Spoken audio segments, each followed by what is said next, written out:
ओम शांति। आज 29 अप्रैल 2021 के मधुर महावाक्य है और आज की मुरली में बाबा हम बच्चों को स्मृति दिलाते कि बच्चे भक्ति मार्ग में तुमने कितनी भावना से यात्राएं की, अनेक कथाएं सुनी। कथाएं सुनते सुनते इतने भावुक होकर के रो भी पड़ते थे। अब बाप आकर के हमें सच्ची यात्रा सिखाते हैं और ये यात्रा करने के लिए बाबा कहे देही अभिमानी बनना है और मुझ बाप को याद करना है। यही यात्रा तुम्हें करनी है, दूसरों को भी करानी है। तो सुनते हैं बाबा के मधुर महावाक्य। ओम शांति। मीठे बच्चे पावन बनो तो रूहानी सेवा के लायक बनेंगे। देही अभिमानी बच्चे रूहानी यात्रा पर रहेंगे और दूसरों को भी यही यात्रा कराएंगे। प्रश्न है, संगम पर तुम बच्चे जो कमाई करते हो, यही सच्ची कमाई है, कैसे? उत्तर है, अभी की जो कमाई है वह 21 जन्म तक चलती है, इसलिए ये सच्ची कमाई है। ये नहीं कि ये जन्म में किया दूसरे जन्म में फल मिल गया, पूरा हुआ, नहीं। ये कमाई ऐसी है जो 21 जन्म तक चलती है। इसका कभी भी देवाला नहीं निकलता।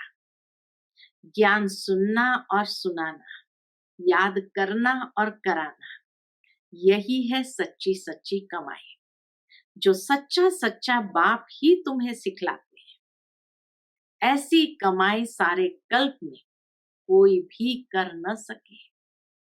दूसरी कोई भी कमाई साथ नहीं चलती है, सिर्फ यही कमाई साथ चलेगी। आज की मुरली का गीत है, हमें उन राहों पर चलना है जहां गिरना और संभलना है। ओम शांति। भक्ति मार्ग में तो बच्चों ने बहुत ठोकरें खाई है। भक्ति मार्ग में बहुत ही भावना से यात्रा करने जाते हैं। रामायण आदि सुनते हैं, ऐसे प्रेम से बैठ कहानियां सुनते हैं जो रोना भी आ जाता है।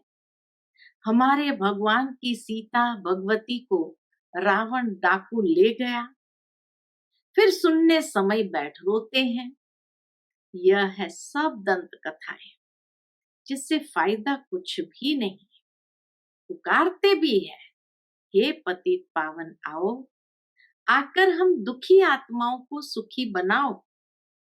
यह नहीं समझते कि आत्मा दुखी होती है क्योंकि वह तो आत्मा को निर्लेप कह देते हैं। समझते हैं आत्मा सुख दुख से न्यारी है। ये क्यों कहते हैं?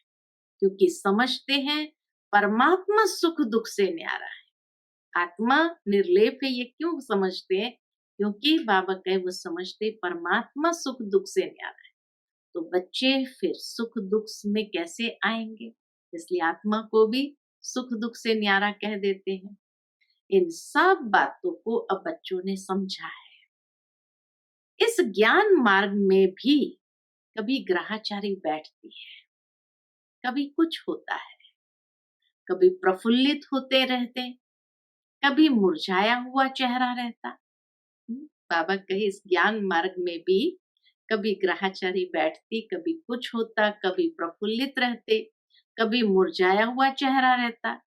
यह होती है माया से लड़ाई। यह अनुभव क्यों होता है? क्योंकि अंदर ही अंदर माया से हमारी लड़ाई है। माया पर ही जीत पानी है।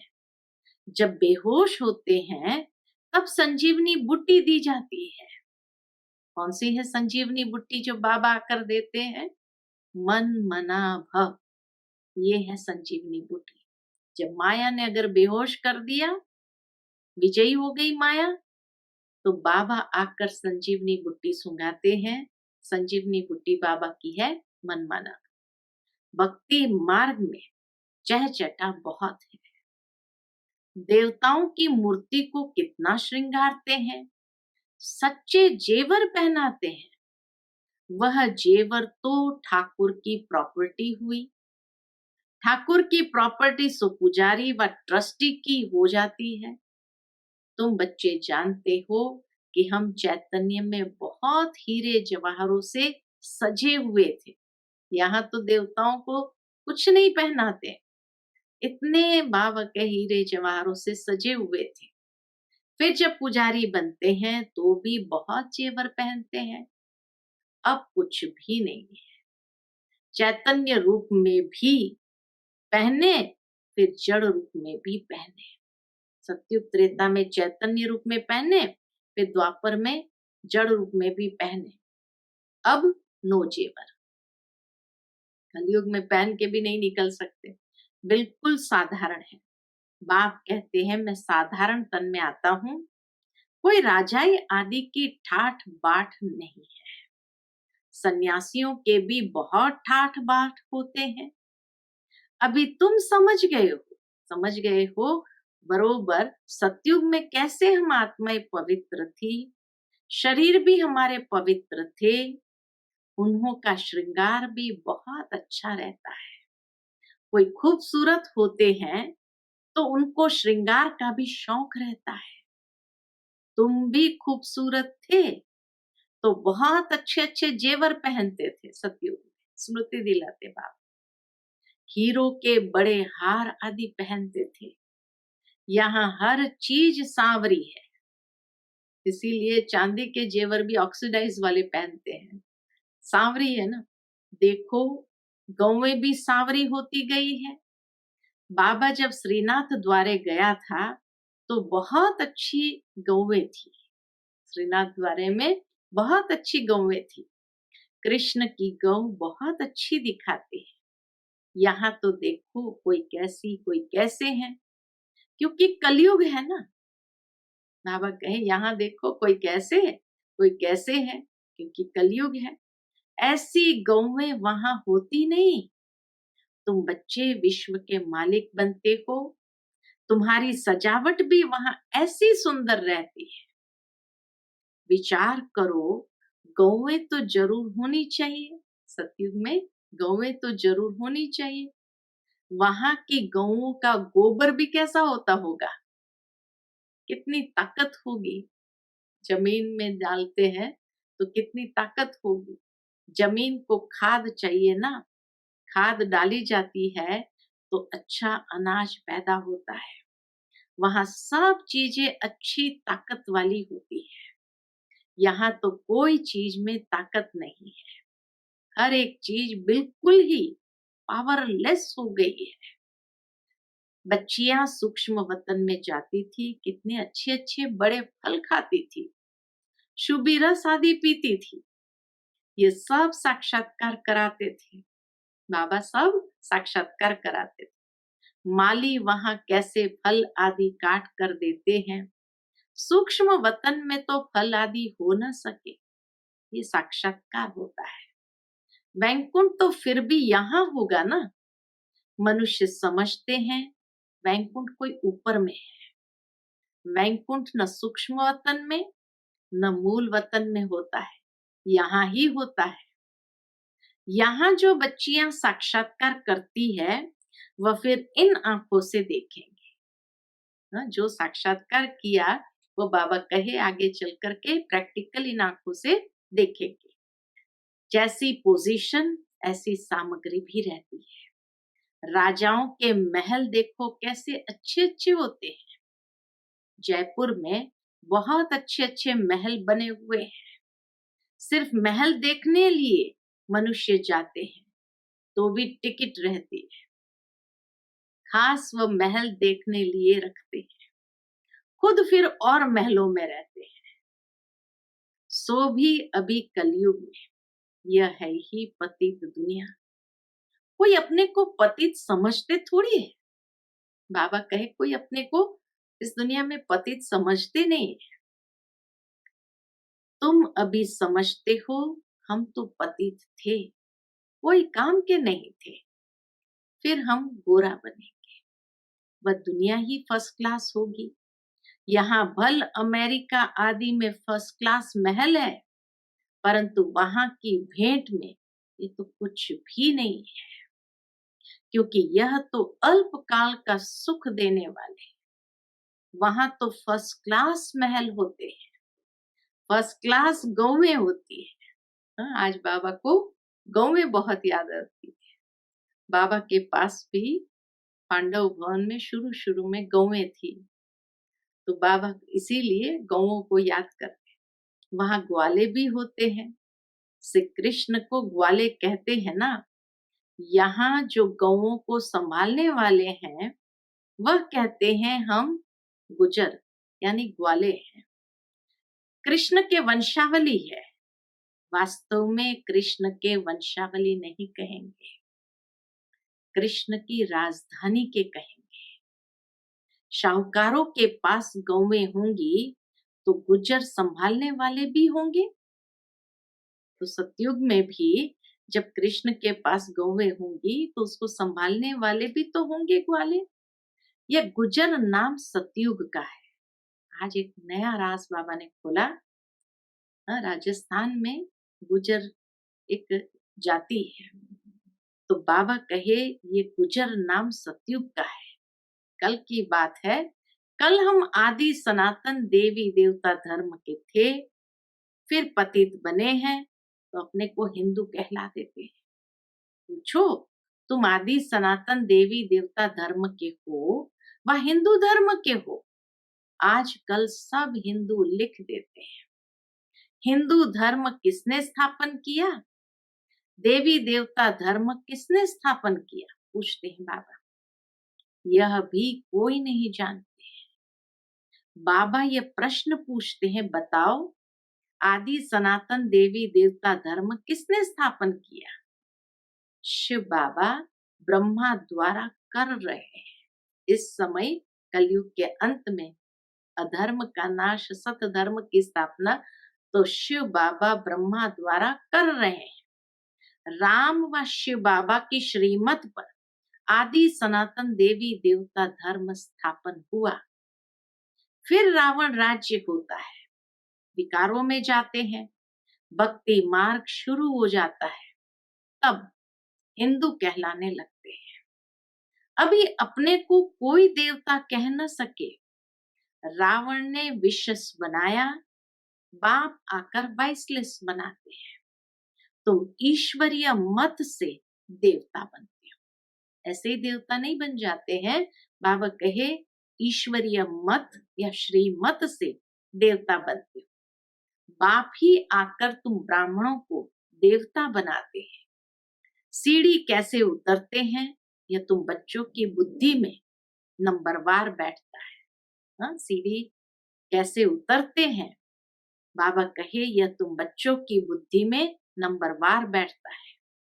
तुम जानते हो और सभी मनुष्य आसुरी मत पर चल रहे हैं और तुम ईश्वरीय मत पर चल रहे हो। रावण की मत से सीढ़ी उतरते आए हो।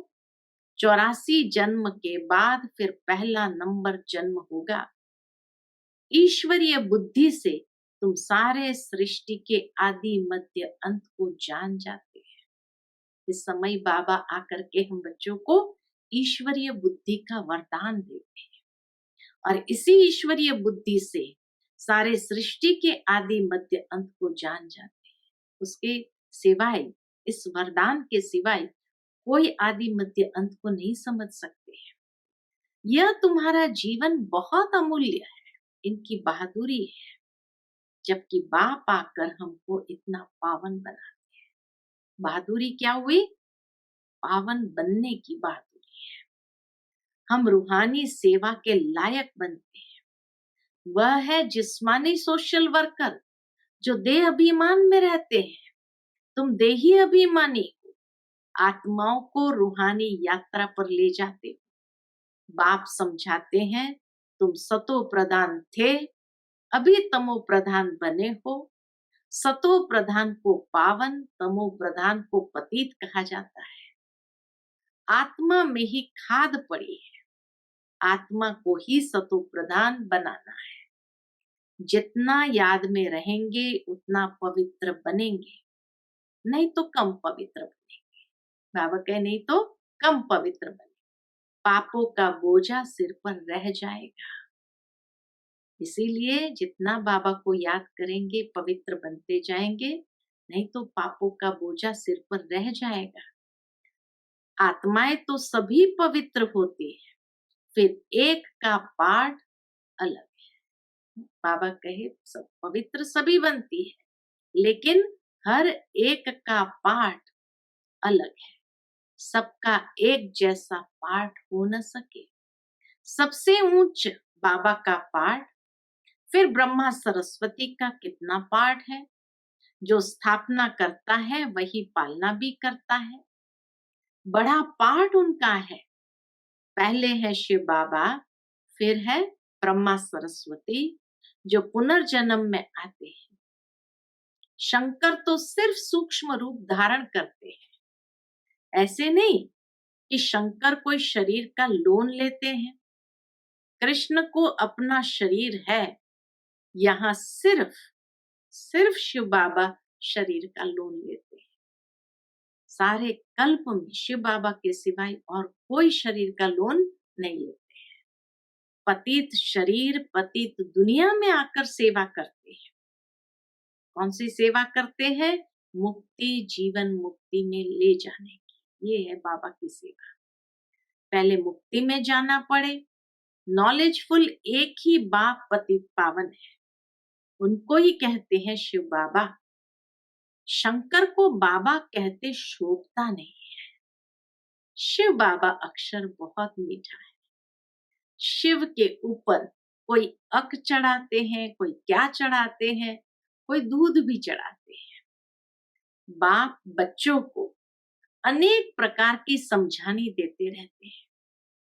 बच्चों के लिए समझाया जाता है सारा मदार योग पर है। कितना प्यार से बाबा कहते, बच्चे सारा मदार योग पर है। योग से ही विकर्म विनाश होंगे। योग वाले को ज्ञान की धारणा भी अच्छी होगी। योग से क्या क्या प्राप्ति है? तो योग वाले का ही विकर्म विनाश होगा और ज्ञान की धारणा भी अच्छी होगी। अपनी धारणा में चलते रहेंगे, क्योंकि फिर सुनाना भी पड़ता है। यह है नई बात। भगवान ने जिन्हों को डायरेक्ट सुनाया उन्होंने ही सुना, फिर तो यह ज्ञान रहता ही नहीं, प्रायलोक हो जाता है। अभी बाप तुमको जो सुनाते हैं वह अभी तुम सुनते हो।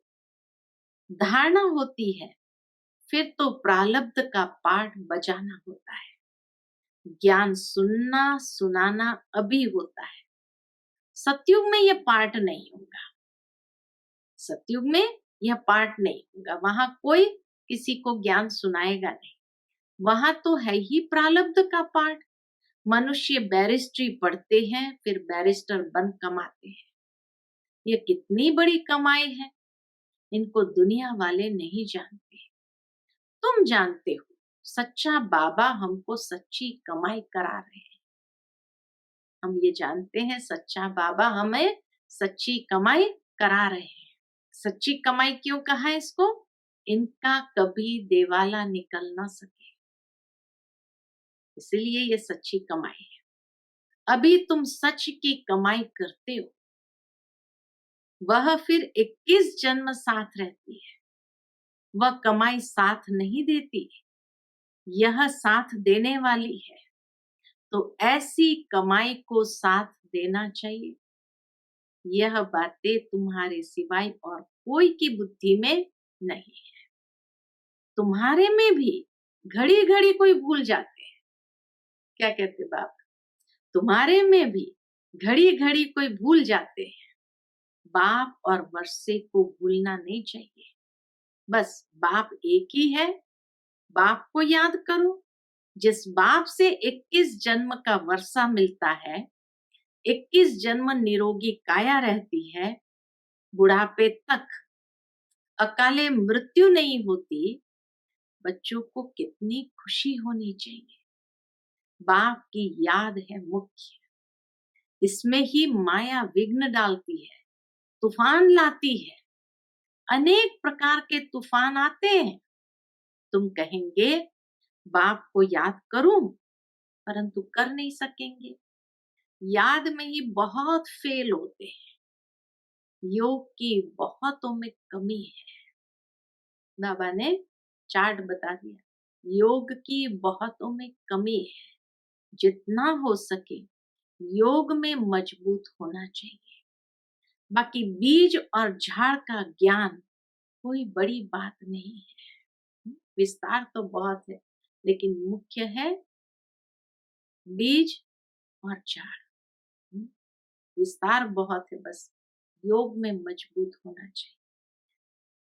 बाप कहते हैं मुझे याद करो, मुझे याद करने से, मुझे जानने से तुम सब कुछ जान जाएंगे।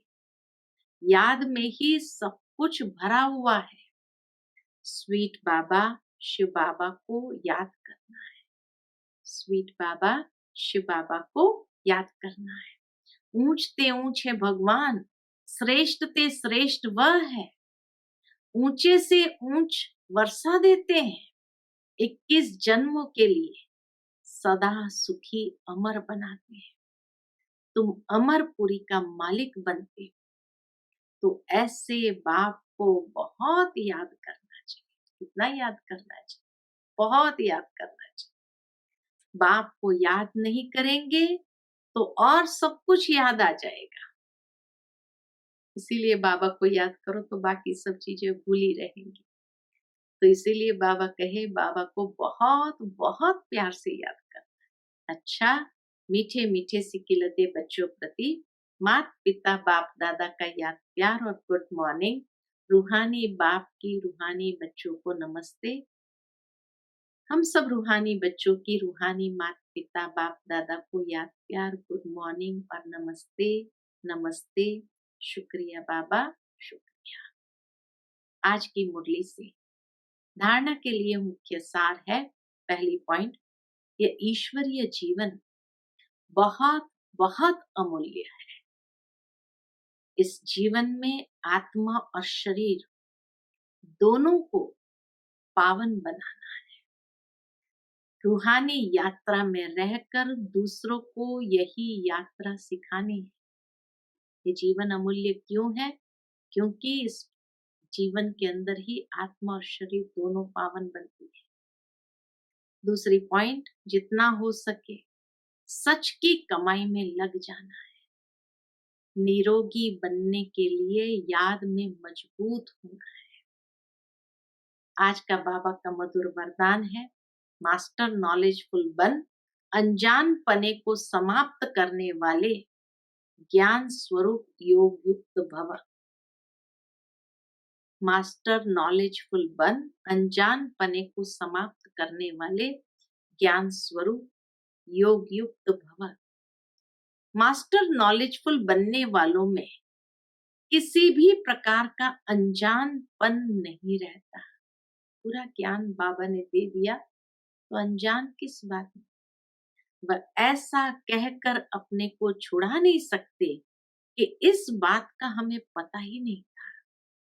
ज्ञान स्वरूप बच्चों में कोई भी बात का अज्ञान नहीं रह सकता।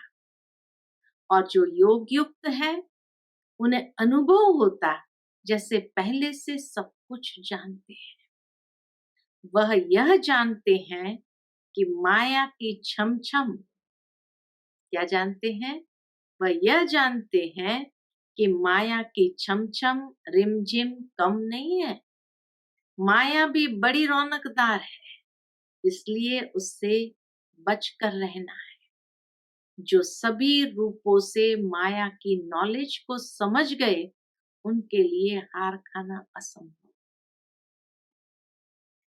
आज का स्लोगन है, जो सदा प्रसन्न चित्त है वह कभी प्रश्नचित्त नहीं हो सकते।